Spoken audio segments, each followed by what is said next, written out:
All right, let's dive straight in. We're surrounded by everyday objects with secret lives, and today, we're exposing them. Number 10, the airplane window pinhole. Ever been cruising at 35,000 feet, looked out the window, and noticed that tiny, perfectly drilled hole at the bottom? Your first thought might be, oh, is this thing broken? Relax. That tiny pinhole isn't a manufacturing flaw. It's a piece of mission-critical engineering that's actively keeping you safe. Airplane windows aren't just single panes of glass. They're actually a three-layer sandwich, usually made of super strong acrylics. The innermost pane is just a scratch guard, there to protect the important layers from your greasy fingerprints and accidental bumps. The real work is done by the middle and outer panes. Now picture this. Inside your cozy, pressurized cabin, it feels like you're sitting on a mountaintop. Outside, the air pressure is dangerously low, and the temperature has plummeted to a bone-chilling minus 60 degrees Fahrenheit. This creates a colossal pressure difference, pushing outwards on the window. That little pinhole, officially called a breather hole, is strategically placed in the middle pane. Its job is to act as a release valve, allowing the pressure to equalize between the cabin and the air gap in the window sandwich.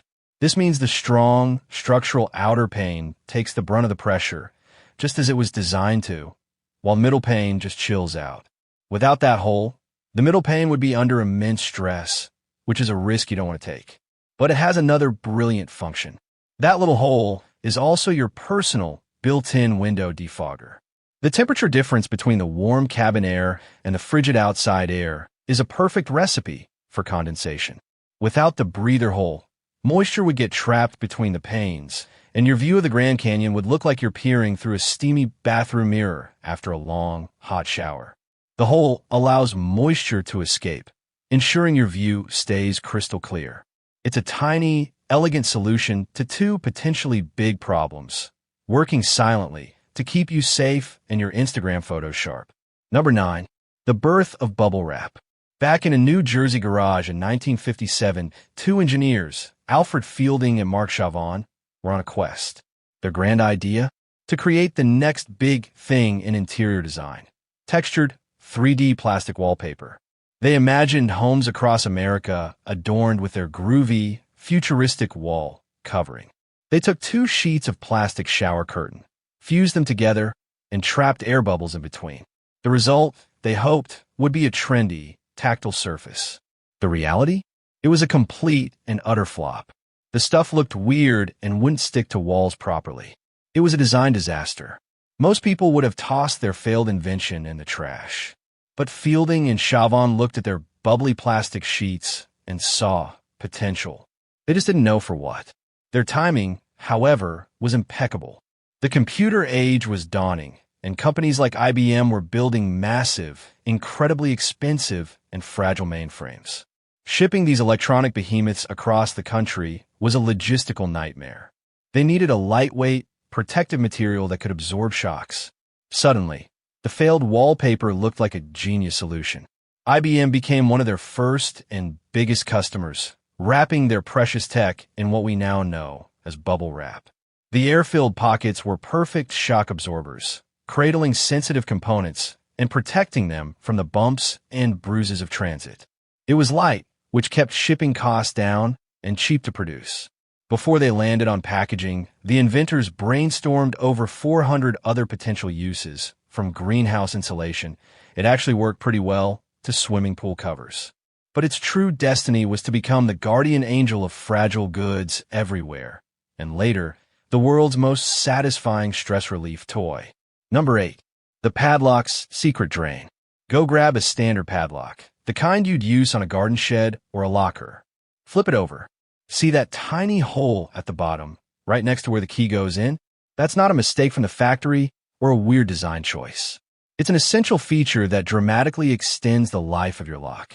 Most padlocks spend their lives outdoors, exposed to rain, sleet, snow, and humidity.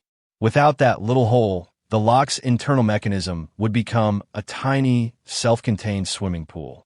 Water would seep in through the shackle openings and get trapped. Before long, rust would set in, turning the delicate pins and springs into a single, corroded, immovable brick of metal. That tiny opening, known as a weep hole, allows gravity to do its job. Any water that gets in can drain right back out, keeping the lock's guts dry and operational. But that's not its only trick. It's also a secret maintenance port. When your lock starts feeling stiff and grumpy, refusing to turn smoothly, that hole is your best friend. Instead of wrestling with it, grab a can of graphite lubricant or penetrating oil, aim the nozzle at that tiny opening, and give it a quick squirt. The lubricant will travel through the hole and coat all the internal moving parts you can't see or reach. It's like a direct injection of health for your lock. During a cold winter, that hole also prevents disaster. Any trapped moisture would freeze, and as water expands into ice, it could easily crack the lock's casing from the inside out. A simple hole prevents a world of rusty, frozen frustration. Number 7. The tape measure's hidden talents. That metal hook on the end of your tape measure, the part you use to latch onto the edge of a board, is way smarter than it looks. First, look closely at the little slot or hole in the middle of it. That's not just for decoration. It's precisely designed to hook onto the head of a nail or a screw. Imagine you're alone, trying to measure a long wall. You can pop a nail in, hook your tape on it, and walk away, getting a perfect measurement without needing a second person. It's a simple feature that's a lifesaver for any DIYer. Now, check out the bottom edge of that metal tip. Notice how it's often serrated with little jagged teeth? That's your emergency marking tool. You're up on a ladder, you've got the measurement, and you realize your pencil is on the ground. No problem. Just press down firmly and drag that serrated edge across the wood or drywall. It will scratch a clear, visible mark, saving you a trip down the ladder. But the most ingenious feature is the fact that the metal tip is slightly loose. It moves back and forth. That's not a defect. It's a feature called True Zero. The tip itself has a certain thickness, usually 1/16 of an inch. When you're measuring the outside of an object, you hook the tip, and it slides out to account for its own thickness. When you're measuring the inside of something like a window frame, you press the tip against the surface, and it slides in. This tiny movement ensures your measurement is dead-on accurate, whether you're hooking or pushing. Number 6. The fifth pocket in your jeans. We all have it. That tiny, seemingly useless pocket nestled inside the main front pocket of our blue jeans. Today, it's a repository for loose change, a stray guitar pick, or maybe a folded-up concert ticket. But back in 1873, when Levi Strauss and Jacob Davis patented the first blue jeans, that little pocket had a very specific, very important job. It was custom designed to hold a pocket watch. In the late 19th century, especially in the American West, pocket watches were essential. For cowboys, miners, and railroad workers, they were the high-tech gadgets of their day. These timepieces were valuable and relatively delicate, and you didn't want one clanking around in a big pocket where it could get scratched or broken. Levi's designed what was then called a watch pocket to be the perfect size, just deep enough to keep the watch secure and protected, but shallow enough so you could easily fish it out to check the time. To make it even tougher, they reinforced the pocket's corners with their signature copper rivets, ensuring it could withstand the rigors of daily use.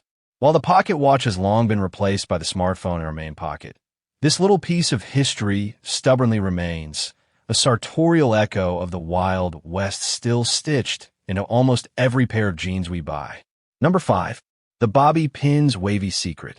Here's one that might just blow your mind. Look at a standard bobby pin. You'll notice one side is flat and smooth, while the other has a distinct wavy or ridged line. For years, many people have assumed the wavy side is for decoration and should face up. It turns out we've been doing it all wrong. That wavy side is the functional part of a brilliantly simple grip system. Think of it like the treads on a car tire. Those waves and ridges are designed to grip the strands of your hair, interlocking with them to create friction and hold the pin securely in place. The wavy side should always go down against your scalp. The flat side goes on top, which helps to distribute the tension smoothly and lie flat, preventing that awkward bunching look. When you insert them correctly, wavy side down, they have incredible staying power. When you put them in upside down, the smooth side slides against your hair, offering little to no grip, which is why your carefully crafted hairstyle might fall apart by lunchtime. Hairstylists have known this secret for decades, and now, so do you. Number 4. The mouse-proof paper margin. Why do we have empty margins on the pages of our books and notebooks? You might think it's for your professor's red ink comments or your own doodles during a boring meeting. While they're great for that, their origin is far more practical and involves some very hungry pests. In the early days of bookmaking, when paper and vellum were painstakingly handmade and incredibly precious, libraries and studies had a serious mouse problem. These four-legged literary critics weren't interested in the story. They had a taste for the paper itself, often nibbling at the corners and edges of the pages. A scribe could spend months on a manuscript only to have the crucial last words on a page gnawed into oblivion. To combat this, bookmakers started leaving a wide, empty border around the text. This margin acted as a sacrificial zone. If a mouse came along for a snack, it would eat the empty edge of the page, leaving the priceless text unharmed. It was a brilliant low-tech defense system. Over time, this practical buffer zone evolved into a space for annotation, commentary, and eventually, the doodles that get us through the day. Number 3. The bread tag, color code. You see them every time you buy a loaf of sliced bread. Those little square plastic clips. An urban legend has persisted for years that the color of the tag tells you the day of the week the bread was baked, e.g., blue for Monday, green for Tuesday, etc. It's a neat idea, but it's mostly a myth. The real story is about logistics, not freshness for the consumer. The color coding system is primarily for the bakery and the stockists. It helps workers quickly and easily manage inventory.